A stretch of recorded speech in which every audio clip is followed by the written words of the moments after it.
جی راجہ صاحب، راجہ ناصر صاحب۔ بسم اللہ الرحمن الرحیم۔ شکریہ جناب اسپیکر صاحب۔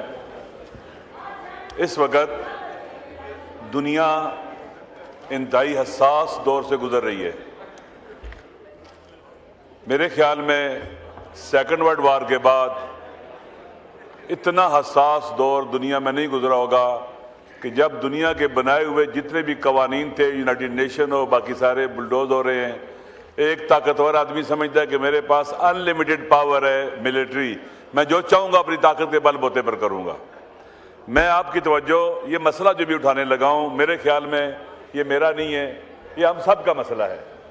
جو ٹریجری بینچز پر بیٹھے ہیں ان کا بھی مسئلہ ہے، ہمارا بھی ہے، آپ کا بھی ہے۔ ہر ایمان رکھنے والے انسان کا یہ مسئلہ ہے، ہر با ضمیر کا مسئلہ ہے، اور ہر وہ شخص جو ظلم سے نفرت کرتا ہے اس کا مسئلہ ہے۔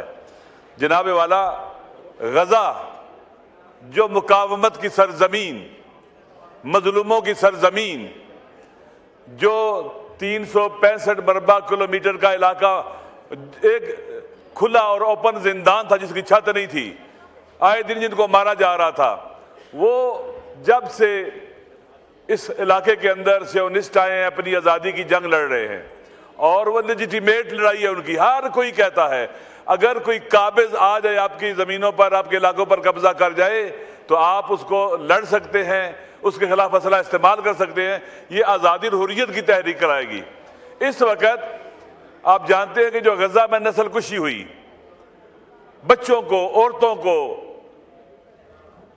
قتل عام کیا گیا، بے گناہوں کو مارا گیا، کالج، یونیورسٹیز، سکول سب تباہ و برباد کیے گئے، اسپتال تباہ و برباد کیے گئے۔ ایک ایسا شخص جس کو نیشنل جو ورلڈ کورٹ ہے انصاف کا، اس نے دہشت گرد ڈکلیئر کیا اس کو، نیتن یاہو۔ جو کام نیتن یاہو نہیں کر سکا، وہ ڈسمینٹل نہیں کر سکا ان کو، آرمز نہیں لے سکا ان سے، حماس سے اور جہاد سے، اس کام کو کرنے کے لیے امن بورڈ کے نام پر، پیس بورڈ کے نام پر ایک ایسا کام شروع ہوا ہے جو ان کی آزادی اور حریت کو کچلے گا، ان کے ہاتھ سے اسلحہ لے گا تاکہ جس طرح سے ان کو مارا جائے ماریں۔ آپ کو معلوم ہے کہ نیتن یاہو کسی قانون کو نہیں مانتا، جہاں چاہتا ہے حملہ کرتا ہے۔ آپ کے سامنے قطر پر حملہ آپ کے واضح ہے کہ وہاں پر پیس کے لیے، امن کے لیے لوگ آئے ہوئے تھے بات چیت کرنے کے لیے، اور وہاں سے ہٹ کیا، اٹیک کیا۔ ایران پر اس نے حملہ کیا، اور ابھی بھی خود کتنی انکروچمنٹ کر رہے ہیں، ہر آئے دن شام کے اوپر حملہ کرتا ہے اور وہاں ان کی زمینوں پر قبضے کر رہے ہیں اور آگے بڑھ رہا ہے۔ لبنان پر آئے دن حملہ کرتا ہے۔ ایک انتہائی فاشسٹ رجیم ہے، اور ہم جا رہے ہیں وہاں پر پیس بورڈ کے نام پر، امن بورڈ کے نام پر۔ اس کے اندر اتنی کیا اسے کہتے ہیں کہ مسائل ہیں۔ نمبر 1، پاکستان دنیا کا ایک باوقار مسلم ملک ہے، ہمارا امیج تباہ و برباد ہو رہا ہے دنیا کے اندر کہ ہم اس کا حصہ بن گئے ہیں۔ نہ پارلیمنٹ میں کوئی بات چیت ہوئی ہے، نہ ہمارے درمیان بات چیت ہوئی ہے، کسی سے نہیں پوچھا گیا، اس کے والے سے کچھ بتایا ہی نہیں گیا۔ مخفی منصوبہ جس کو انہوں نے خود بھی اعلان نہیں کیا ہے، ابھی لیکس کے تحت آیا ہوا ہے۔ آپ دیکھیں کہ وہاں پر بھی فلسطینیوں کی ریپرزنٹیشن نہیں ہے۔ وہاں پر اس وقت جو صورتحال ہے، نمبر 1، اس بورڈ کا امریکی صدر تا حیات ہیڈ ہوگا، جو لوگ تا حیات ہوگا، کوئی ایز اے پریزیڈنٹ نہیں، as a mister Donald Trump اس کا ہیڈ ہوگا۔ اس کو کس نے حق دیا ہے کہ وہ ہاں آئے مسلمانوں کی سرزمین پر ایک بورڈ بنا کر مسلط ہو جائے؟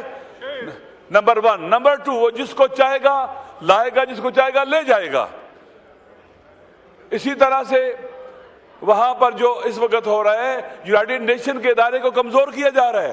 آپ کے اپنے ساتھی چائنا، برطانیہ، فرانس اور اس طرح کے ممالک اس کا ساتھ نہیں دے رہے، اور ہم بھاگ کے جا رہے ہیں، ساتھ دے رہے ہیں۔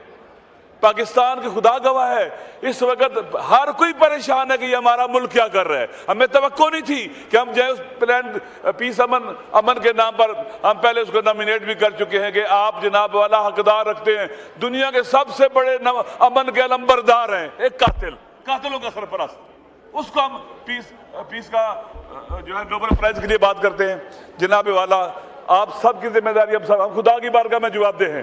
وہ بچے جو مارے گئے ہیں، چھوٹے چھوٹے معصوم بچے جو ماؤں کے شکم میں مارے گئے ہیں، وہ لوگ جن کو قتل عام کیا گیا وہ پوچھیں گے کہ ہم نے خون دیا تھا اس سرزمین کے لیے، آپ کون ہوتے تھے، آپ کیوں آئے تھے یہاں پر؟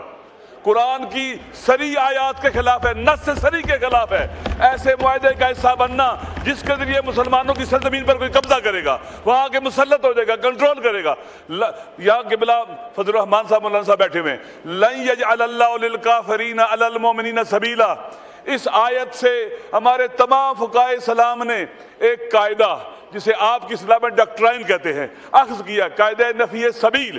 ہر وہ کام جس کے نتیجے میں اغیار، غیر مسلم، کافر آپ کی سرزمین پر، آپ کی سیاست کے اوپر، معیشت کے اوپر قابض ہوتے ہیں، یہ جائز نہیں ہے، حرام ہے، گناہ ہے۔ کائنڈلی وائنڈ اپ کیجئے، جمعے کا وقت اذان ہو۔ پلیز سر، میری گزارش ہے کہ پارلیمنٹ کا مشترکہ اجلاس بلائیں، اس کے اوپر باقاعدہ نہ سر اسپیشل اس کے اوپر رکھیں۔ ابھی تو ہم بول رہے ہیں، آپ بھی بولیں، آپ کا بھی حق ہے، ہم سارے مسلمان ہیں، پاکستانی مسلمان نہ ہو، ہر بار ضمیر غیر مسلم ملک بنا کریں۔ چائنا نے کہا میں اس کا ایسا نہیں بنتا ہوں، اس لیے ہمیں ایسی راہ نہیں چلنا چاہیے جس کے آگے گڑا اور کھائی اور بدنامی مفت کی ہے۔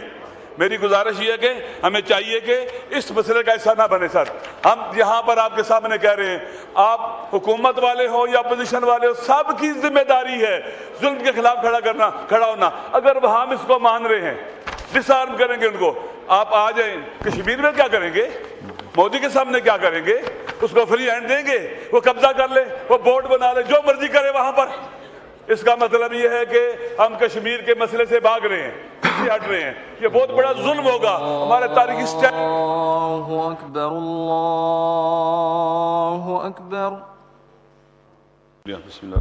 ساری سر میں ختم کرتا ہوں اپنی بات کو۔ دیکھیں اس آیت جو ہے لن یجعل اللہ للکافرین علی المؤمنین سبیلا سے استنباط جو ہے قاعدہ نفی سبیل، اور ہم نے آئین میں لکھا ہوا ہے حاکمیت اعلیٰ اللہ کی ہے، قرآن و سنت سپریم ہے۔ سر کیا اللہ کی حکومت میں فلسطینیوں کے ساتھ ایسے ظلم میں شریک ہونا چاہیے؟ ہماری فارن پالیسیز ایسی ہونی چاہیے؟ حاکمیت، ہر وہ کام جو اللہ کی حاکمیت کے خلاف ہو، اس کے اصولوں کے خلاف ہو، قرآن و سنت کے خلاف ہو، چاہے وہ فارن ریلیشن کو کوئی بھی ہو، جائز نہیں ہے اس آئین کی روشنی میں بھی۔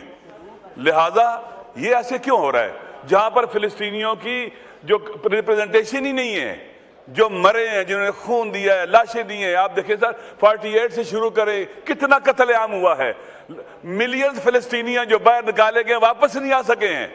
آئے دن اسرائیل کی انکروچمنٹ جاری رہتی ہے، انٹرنیشنل جسٹس کورٹ نے اس کو دہشت گرد ڈکلیئر کیا ہے، ہونا تو یہ چاہیے تھا ہم وہاں جانے کے بجائے یہاں پر متفقہ جو مشترکہ اجلاس میں اس میں ہم نیتن یاہو کو دہشت گرد ڈکلیئر کرتے، نسل کش اور قاتل ڈکلیئر کرتے، اس سے ہماری عزت بڑھتی ہے۔ ہم ایٹمی ملک، ہمیں کس سے نہیں ڈرنا چاہیے، لیکن ہم جائیں وہاں پر ہمیں پتہ ہی نہیں اس میں کیا لکھا ہوا ہے۔ آپ کو پتہ ہے، کسی کو پتہ ہے جو چارٹر لکھا گیا ہے اس میں کیا لکھا ہوا ہے؟ کسی کو پتہ ہے کیسے کام ہوگا؟ کچھ لیکس آئی ہیں بس چھوٹی سی، اس میں کچھ بھی نہیں ہے، ہمیں پتہ ہی نہیں ہے، بیان ہی نہیں کیا گیا ہے۔ لہذا سر ہونا یہ چاہیے، فلسطینیوں کی ریپرزنٹیشن ہی نہیں ہے، ہم کیسے وہاں جا رہے ہیں؟ سر بھٹو صاحب کی فارن پالیسی فلسطین کے حوالے سے آپ سب کے سامنے ہے، پاکستانی پائلٹ جا کے وہاں لڑے، انہوں نے اسرائیلیوں کو مارا ہے، ہیروز ہیں وہ ہمارے۔ لیکن افسوس کے ساتھ کہنا پڑتا ہے جناب سپیکر، ہم سارے مسلمان ہیں، انسان ہیں، باضمیر ہیں، قاتلوں کے ساتھ بیٹھنا، قاتلوں کے سرپرستوں کے ساتھ بیٹھنا، ان کو خوش کرنا اور یقیناً خدا کو ناراض کرنا ہے۔ سر ظالم جب خوش ہوگا خدا ناراض ہوگا، اس لیے میری گزارش یہ ہے کہ باقاعدہ یہاں پر ہونا یہ چاہیے کہ ہم اس کے خلاف قرارداد پاس کریں۔ اس پیس بورڈ کو ہم قبضہ بورڈ کہتے ہیں، نیتن یاہو کی مرضی سے لوگ وہاں جا رہے ہیں اور اس کا حصہ بن رہے ہیں۔ یہ ڈونلڈ ٹرمپ صاحب کہتے ہیں میں صدر نہیں بھی رہوں گا تو اس بورڈ کا مالک رہوں گا، میں غزہ کا مالک بن کے جا رہا ہوں، اور یہ شرعاً، قانوناً، اخلاقاً، ہر لحاظ سے انٹرنیشنل لا کے خلاف بھی ہے کہ ہم اس کے اس تسلط کو قبول کریں۔ سر میری گزارش یہ ہے کہ ہم سارے مل کر، یہ اپوزیشن کا مسئلہ نہیں ہے، یہ پاکستان کا مسئلہ ہے، پاکستان کے عوام کا مسئلہ ہے، یہ ہمارے دین اور ایمان کا مسئلہ ہے، ہماری غیرت اور حمیت کا مسئلہ ہے۔ ہم اس میں چپ نہ رہیں سر۔ سر آپ آگے بڑھیں، آپ لوگ آگے بڑھیں، اس حوالے سے آواز اٹھاتے ہیں مل کر، اور ہم اس کو کنڈیم بھی کرتے ہیں اور اس کی مخالفت بھی کرتے ہیں۔ اسے کبھی بھی پیس بورڈ نہ کہیں، یہ قبضہ بورڈ ہے۔ جیسے کشمیر پر انڈیا نے قبضہ کیا ہوا ہے، وہ بھی ایک آئینی راستے کے ساتھ، یہ بھی ایک قبضہ بورڈ ہے جس کو نام امن کا دیا جائے گا۔ یہ ظالمانہ بورڈ ہے، یہ قتل والا بورڈ ہے، قاتلوں کا بورڈ ہے، اس میں ہم حصہ نہ بنیں۔ جی مولانا فضل الرحمان صاحب۔